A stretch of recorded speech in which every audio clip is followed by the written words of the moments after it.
Hi, welcome to Wingsy Tales. This is a narrative of a Zen story told by Osho. It is named The Monk in the King's Palace. Osho told this story to explain what is simplicity and what is possessiveness. Let us go to the story. A king was very much impressed by the simple and innocent life of a Buddhist monk. Slowly, he accepted him as his master. He watched.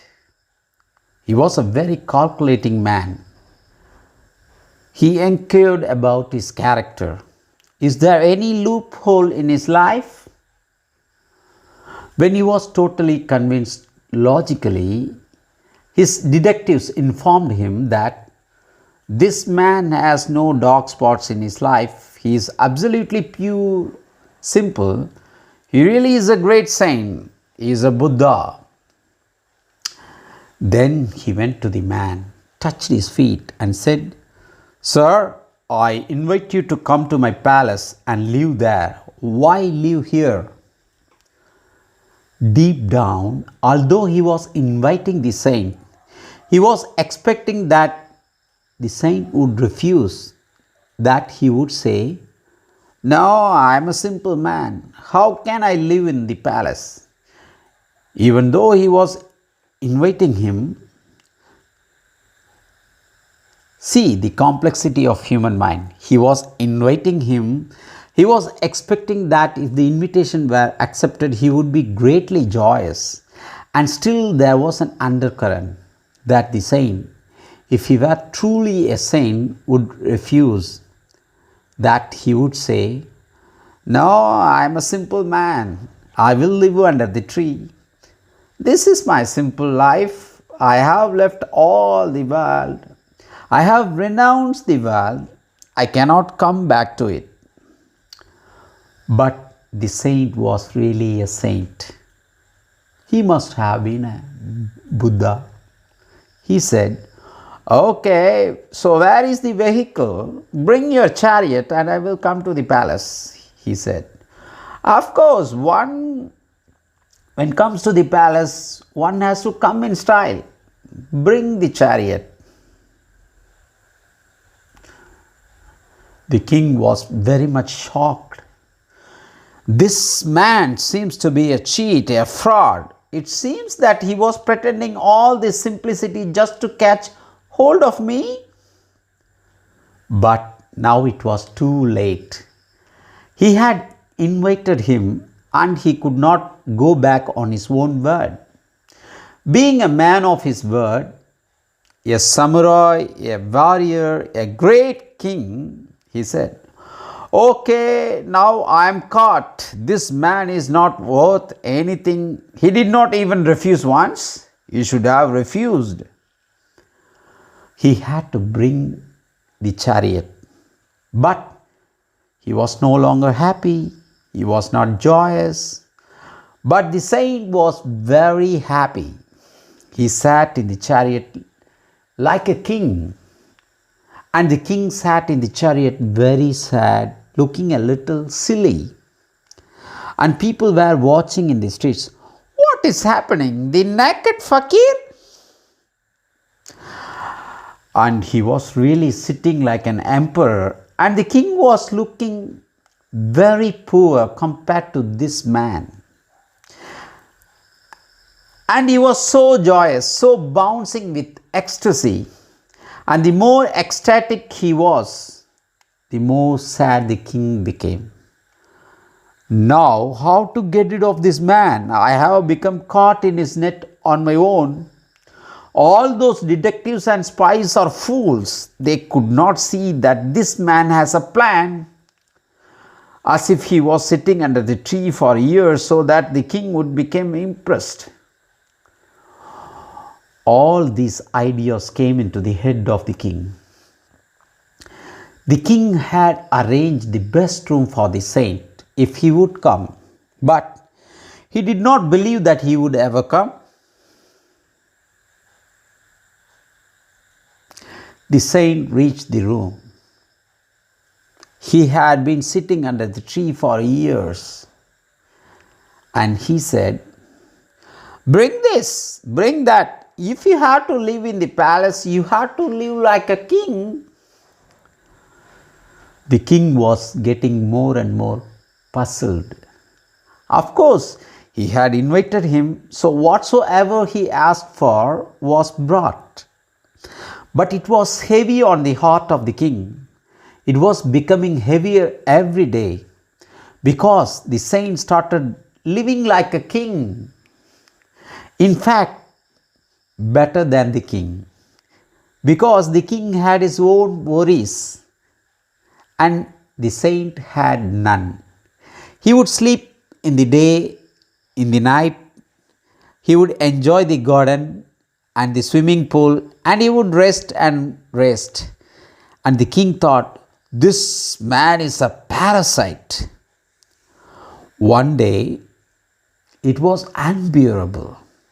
He said to the saint, the saint had gone into the garden for a morning walk, and the king also came, and he said, "I want to say something to you." The saint said, "Yes, I know. You wanted to say it even before I left my tree. You wanted to say it when I accepted your invitation. Why did you wait so long? You are unnecessarily suffering. I can see you have become sad. You don't come to me anymore.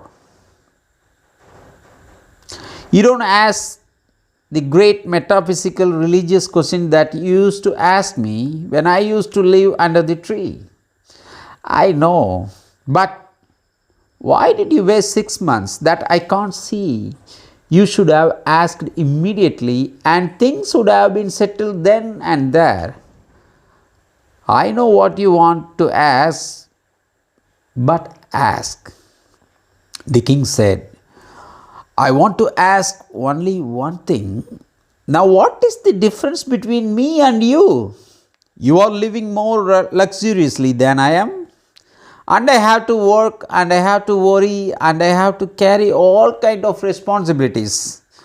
And you have no work, no worry, no responsibility.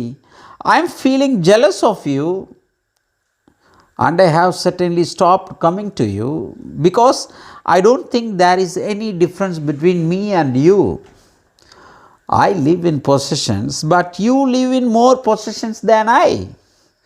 Every day you demand, 'Bring the golden chariot. I want to go for a walk in the country. Bring this and bring that.' And you are eating delicious food. And now you have stopped being naked.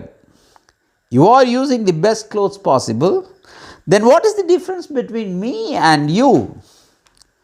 The saint laughed and he said, "The question is such that I can answer it only if you come with me. Let us go outside the capital." The king followed.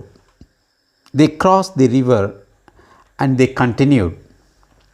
The king asked again and again, "Now what is the point of going on any further? Why not answer now?" The saint said, "Wait a little. I am in search of the right spot where to answer." Then they came to the very boundary of his kingdom, and the king said, "Now it is time. This is the very boundary." The saint said, "That's what I have been searching for. Now I am not going back. Are you coming with me, or are you going back?" The king said, "How can I come with you? I have my kingdom, my possessions, my wives, my children. How can I come with you?" And the saint said, "Now you see the difference, but I am going and I will not look back even once. I was in the palace. I lived with all kinds of possessions, but I am not possessive. You are possessive. That is the difference. I am going." He undressed, became naked, gave the dress to the king, and said, "Keep your clothes and be happy again."